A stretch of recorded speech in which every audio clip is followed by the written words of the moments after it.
Hello and welcome to QUTV News. I'm Freya Hansen. And I'm Lindsay Fisher. Today we are going to talk about why students spend more money on caffeine than tuition.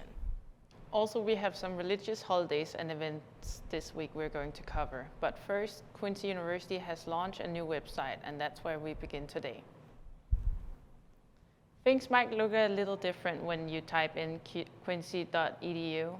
From now on, QUTV's Katie Flynn gives us some insight on the new changes made to Quincy University's website.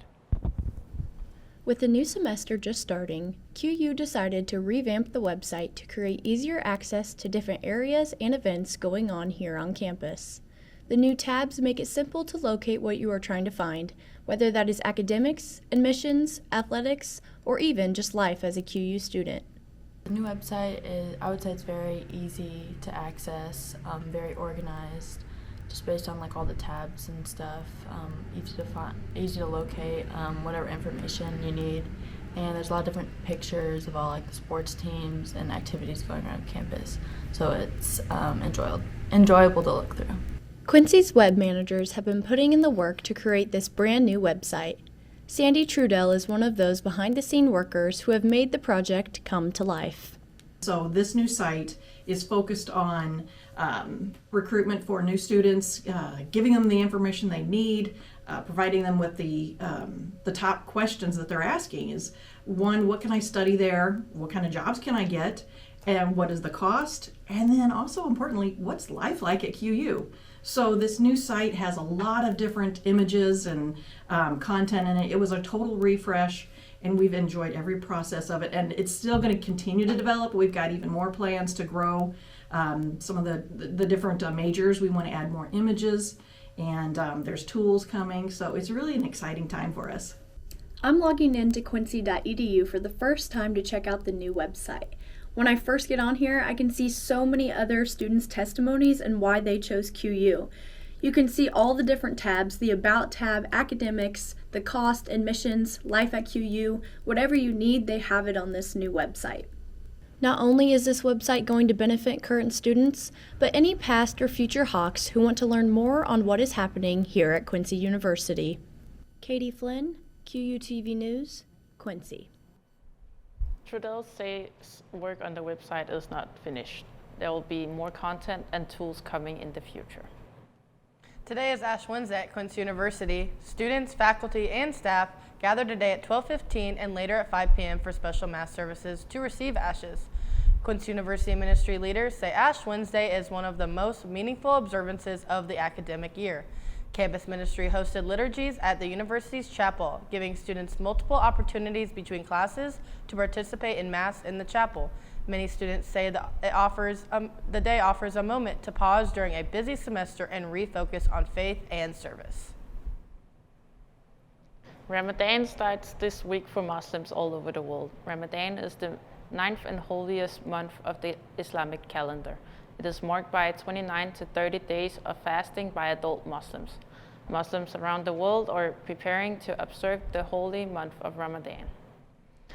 The exact start can be a bit tricky because it's determined by moon sighting. Oman, Turkey, and Singapore have already declared it to begin Thursday, but many followers adhere to guidance from Saudi Arabia and the United Arab Emirates. They haven't set the date yet, but it could be either Wednesday or Thursday.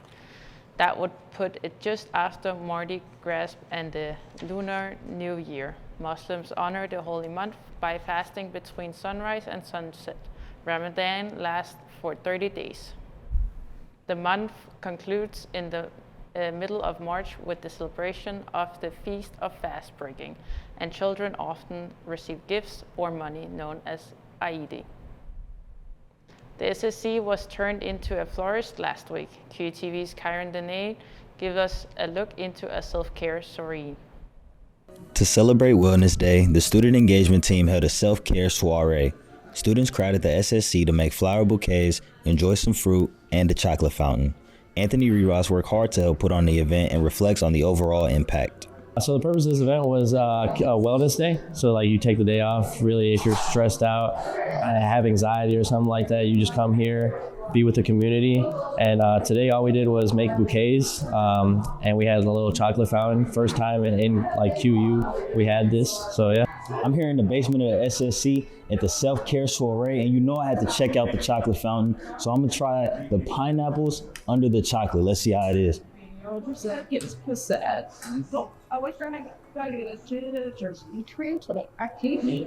Wow. That's elite. Despite not having Valentine's Day in mind, many students made gifts for the holiday of love. Students decorated the vases, making it personalized for their special someone. Jordan O'Hara weighs in on his experience at the soiree. I feel like the event brought a lot of people down here to like just get their creative ideas out there.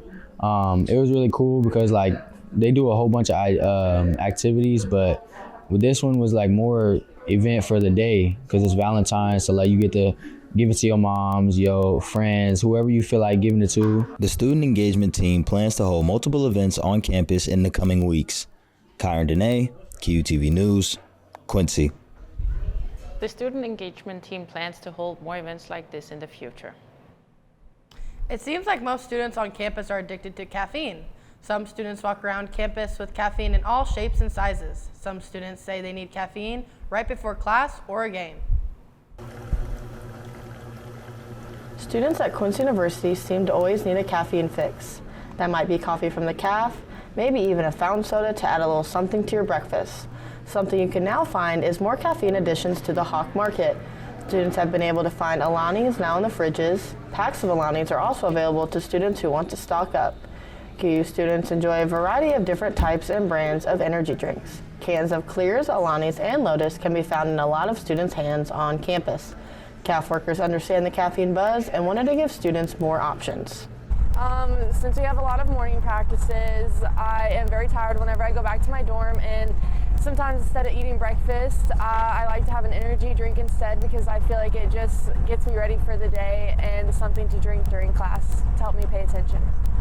Students may start to wonder what is too much caffeine. College students tend to drink a lot of caffeine to get through the long days. Sometimes they don't think how it might be harmful. If you're responsible of your intake, then caffeine can be helpful. Too much caffeine may lead to anxiety, fast heart rate, and insomnia. However, caffeine is still a good source to enhance focus and keep the brain active. My favorite pick-me-up is our Refresher from Starbucks. This really helps me get through the grind and through practices and through class. But I'm currently going in to finish my sword for the rest of this week. So this is going to help me out a lot. College students do face a lot of tasks in a day and not a lot of time to do those tasks. Caffeine can be an out and an easy way to get through. Students may need to be responsible, but also be aware when they need a pick-me-up. Lindsay Fisher, QUTV News, Quincy. The Hawk Market in the CAF and at North Campus both have a lot of caffeine options to choose from. Warm Vinasha Yoga is being offered at 30 Hot Studio located at 330 North 30th Street for QU students. This gives students a chance to build strength, flexibility, and mindfulness outside of their busy schedules. The class combines flowing yoga sequences with controlled breathing. Unlike traditional hot yoga, warm Vinasha is practiced at a slightly lower temperature, and it's also designed to elevate heart rate while still being accessible to beginners. Pull-up lunch is Sunday, February 22nd. Come out and support the fundraising group called Chilling with the Hawks and watch the plunge. As a QNC University student, there will be service hours and sack points if you come help and watch. The pull-up plunge is a fundraising event for Special Olympics. The plunge will be held at QU Stadium starting at 11 a.m. Since you hear a lot about QU News, we thought we'd bring you a little change. We have a couple of national news updates for you coming up after the break.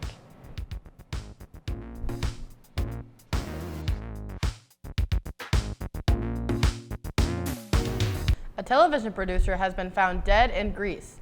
Dana Eden was the co-creator and producer of the Apple TV show Terran. According to Greek police, 52-year-old Dana Eden was found by her brother in a hotel room in Athens, Greece. Eden was there to oversee the filming of the show's 4th season. Eden's brother told police that his sister had been on medication and had been hospitalized in the past. A police spokesperson said there was no evidence of foul play. Dana Eden is survived by her family and leaves behind a legacy as one of Israel's most influential television creators. Fire burns a house after neighbors report hearing an explosion, and a frightening scene forced dozens of people out of their homes in suburban Washington, D.C. Sunday night. This house burst into flames after neighbors reported hearing an explosion. It was burned almost to the ground by the time firefighters arrived on the scene. One man was injured while climbing out of his second-story window. Another person also sustained injuries, but it's not known how badly they were hurt. Utility workers found a gas leak and evacuated 40 or 50 nearby homes. It's not known if the leak and explosion are linked. Some of the explosions, small ones, were still happening. A lot of people thought it was actually like fireworks. At first, we didn't really know. Then we kind of figured it out. But you could smell some gas. And by the time we got here, the second floor, it was still up, and then we actually watched that topple over. Officials say the cause of the explosion remains under investigation. Displaced residents are being arrested by local emergency crews, while crews continue to monitor the area for any additional gas leaks. North Carolina Governor Josh Stein says that state is taking steps now to better prepare for future flooding. During a visit to Woodfin on Monday, Stein spoke about lessons learned from Hurricane Helene and the importance of investigating in flood resiliency across the state. It's important that people know that their government is actually trying to do everything in our power to help them. We know that there will be floods in the future, and the question is, have we learned anything from the horrific experience of Helene so that we can mitigate the pain, the damage, the heartache that so many people experienced? And the answer to that is yes, we have learned, and we want to invest today in resilience so that when that future storm comes, it will be that much less painful for the future folks.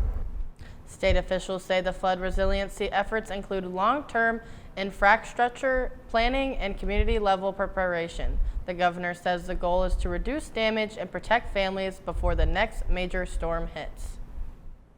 We seem to still be in full spring, but will it last? Coming up after the break, Kyron today will tell us what weather is going to look like this week.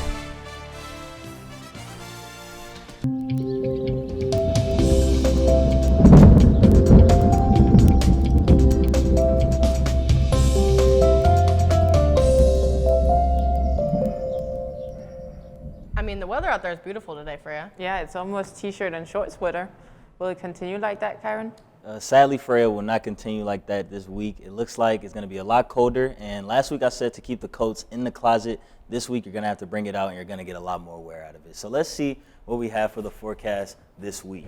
And wow, that was fast. I mean, Quincy felt like LA for a little bit. It was closer to 70s, 60s, inside the 50s. But it's looking like the cold's going to come back along with some heavy winds to pair along with that weather. Now, looking today, the high is about 66 and the low is 42, the average being 42 degrees with the low at 24. Now, in 2012, the record was 64, and 2006, 20 years ago, the record low was at 1 singular degree. It's not going to be that cold, Freya, but it will be colder than how it's been previously. Now, continuing on, looking at wind, it's going to be partly cloudy, definitely very windy with east winds at 15 miles per hour. It's going to be 64 degrees as the high for today. And looking at tonight, it will be about 45 degrees, cloudy with southeast winds at 7 miles per hour, and it will be 45 degrees. Now, Thursday, it'll be partly cloudy, 65 degrees, really the last day where it's going to feel like the fall spring, and it's going to be southeast winds at 13 miles per hour. Now looking at the Friday, Saturday, Sunday, and the 7-day forecast, I'm going to step out so you all can see this.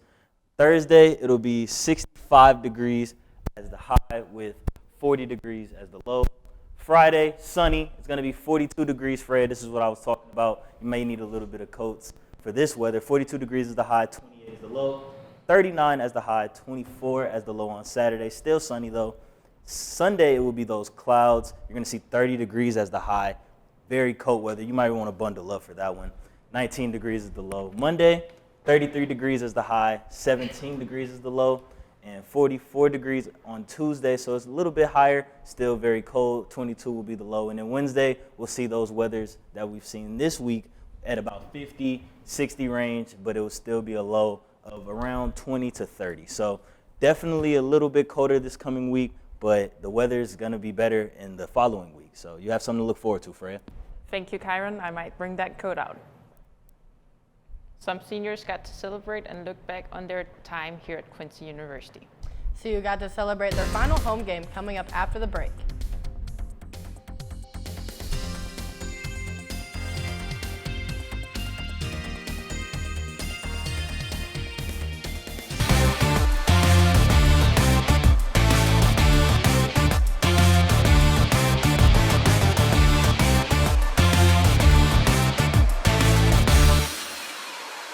We had a solid couple wins last week. Yeah, what's happening in the sports world at QU this week? Had some wins this week, had some losses. We'll talk about that, but first, Quincy University women's basketball team went up against University of Missouri St. Louis on senior day. Top-seeded UMSL came in as the favorite, but the Lady Hawks seniors were ready to leave it all on the court in front of their home crowd. QUTV's Freya Henson takes us to see how it went at Pepsi Arena. For 3 seniors at the women's basketball team, this would be their last season of a college sport. A Chumpoma dancer chose QU despite being committed somewhere else originally, but have now for 4 years been committed to the Quincy community, all in order to be close to her sister, who goes to a school nearby and attend a Catholic school.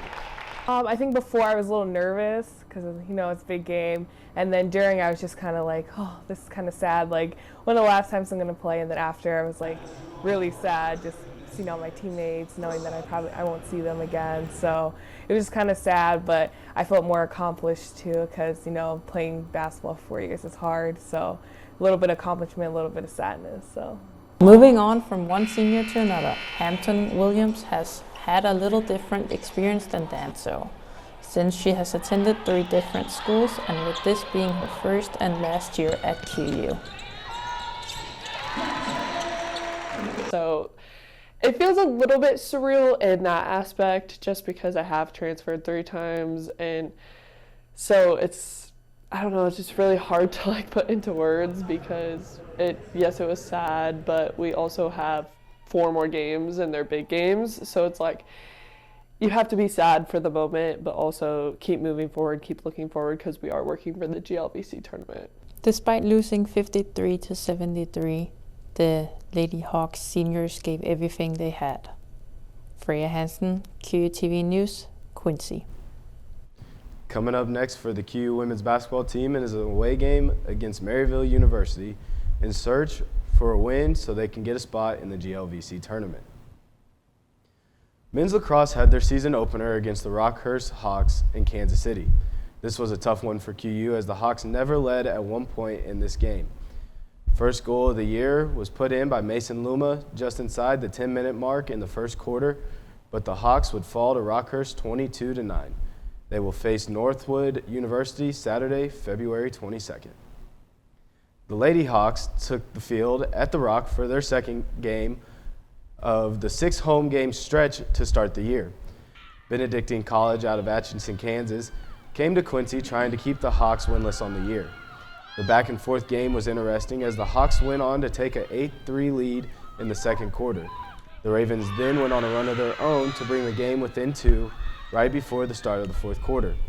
In the fourth quarter, 2 quick Benedictine goals tied the game before a McKenna Ham and Emily Leal goal that gave the Hawks the lead again. By the end of the fourth, we were all tied up, forcing the best 2 words in sports, overtime. In overtime, the Hawks would give up a goal within 2 minutes left of the game as they would fall this one 16-15. Moving back inside from the field to the mat, men's wrestling had their GLVC tournament this weekend and came away with some hardware. Despite dropping the first matches to the University of Indianapolis, the Hawks won 6 matches over the Drury Panthers. Also adding to the list was Judah Yates in the 197 weight class. Congratulations to the Hawks on their 5th place finish at the GLVC tournament. Men's basketball faced off against Lincoln for the second time this season. Much like their first matchup, everything went right for the Hawks. The Hawks took flight immediately, which led to a 13-point lead at halftime. The Hawks would then maintain that lead in the second half, finishing the game with a 77-58 win. The Hawks had 4 players in double figures. The Hawks on defense were ecstatic, holding all but one Blue Tiger to less than 10 points. Saturday, the Hawks took on University of Missouri St. Louis. This is the second matchup of the year between the two teams. The outcome was the same, but the score was closer. The Hawks were able to force 6 lead changes in the first half, but they would end up falling to the Tritons by 10, 74-64. The Lady Hawks, coming off a strong win at Missouri S&T, looked to make a strong home statement against the Lincoln Blue Tigers. The Lady Hawks did just that. Shooting 50% from the field and 44% from 3, this game opened quickly. Only 3 lead changes happened in this one. Freshman Haven Harden led the Hawks with 17 points. Following her was senior center Chomp Danzel with 16, and QUTV's very own Katie Flynn added another 10. The Hawks would take the win from the Blue Tigers 75-54. The Hawks tried to keep things going Saturday in Pepsi Arena against a tough UMSL Tritons team. The Hawks struggled in this one, having just one player in double digits, while also getting out-rebounded 41-28. The Lady Hawks would drop this one 73-53. Since it's getting warmer, we're going to hop back outside to the field. After a hot start to the season, Quincy baseball traveled to Grand Junction, Colorado to face 12th-ranked Colorado Mesa University. Despite going 4-0 the week before, Colorado Mesa was just too much this weekend. The Hawks would drop all 4 games this weekend despite having good games from Carson Moreno and Ben Doff. The Hawks' home opener is this weekend, February 20th, versus Roosevelt University at 12 p.m. After catching a win in their first few games of the season, Quincy University softball went to the live entertainment capital of the world. Down in Branson, Missouri, the Lady Hawks had a 4-game stretch of great competition, starting with the University of Nebraska Kearney. The Hawks would let up a quick run in the first inning, but that's all they allowed, as they got the scoring started in the third. They would then put up 2 runs in the third, adding another in the 5th, and then 2 more in the 6th, winning this game 5-1. Game 2 was opposite of that. The Hawks took on Arkansas Tech in their second matchup. They would jump out to a 2-0 lead before giving up a couple runs in the third. The Lady Hawks would gain the lead back in the 4th, but shortly after, Arkansas Tech would take a 4-run 5th inning and close out this game 7-4. Game 3 was a quick one. The Hawks took on Missouri Western State University. Let's just say the 2nd, 3rd, and 4th inning would decide this game. 3 runs in the 2nd, 4 runs in the 3rd, and a 4th inning was all that was needed, as the Lady Hawks would drop this one 11-0.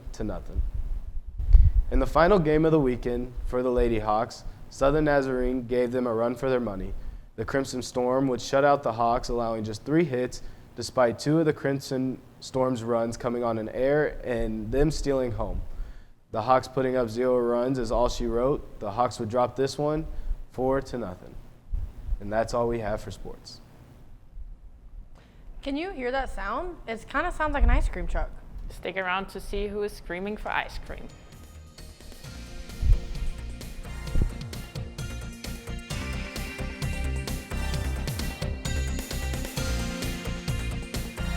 Here's a sweet treat with a wintry twist. One man in New Jersey is turning snow into a business opportunity.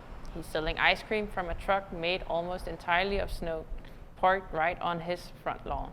A lot of fun in the snow, all for a good cause. Check out this ice cream truck made entirely of snow. Homeowner Robert Shute built this in front of his home in Granford. And yes, he's selling ice cream from the truck, with all of the proceeds going to a children's hospital foundation. Neighbors has been stopping by for a sweet treat and to support the cause. He plans to keep serving ice cream as long as the snow and the support holds up. That ice cream truck was pretty cool, but when it comes to me, I'm pretty basic with the vanilla ice cream. Yeah, see, I'm kind of basic too, but I like cookies and cream, especially with the Oreos. Yeah, mine's mint chocolate chip. A lot of people think I'm weird because it tastes like you brush your teeth afterwards, but I think it's pretty good. Yeah, and people think I'm weird for liking pineapple flavor too. So, and that's all we have for today. Thank you so much for watching QUTV this week. For more stories, check out QMedia.net and our social media platforms such as Facebook and Instagram. Have a good day.